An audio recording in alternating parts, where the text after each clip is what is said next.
આજે નવરાત્રિનો પ્રારંભ થઈ ચૂક્યો છે ત્યારે એક એવા મંદિર વિશે તમને જણાવીએ કે જે 100 વર્ષ જૂનું છે અને તેનું મહત્વ પણ અનેરું છે।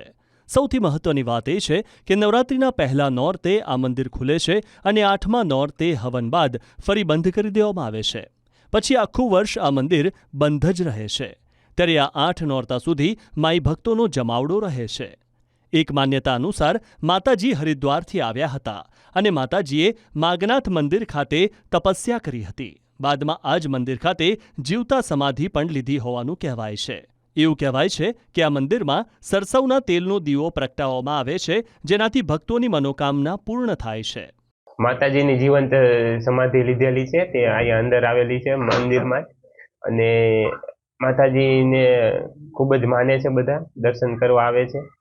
માતા મહાકાળીમાં ન સ્વરૂપ માને છે અને માતાજી અંબામાને ખૂબ જ માનતા, તેથી નોરતાના 9 દિવસ જ મઢ ખોલવામાં આવે છે પવિત્રતા જળવાઈ રહે તે માટે।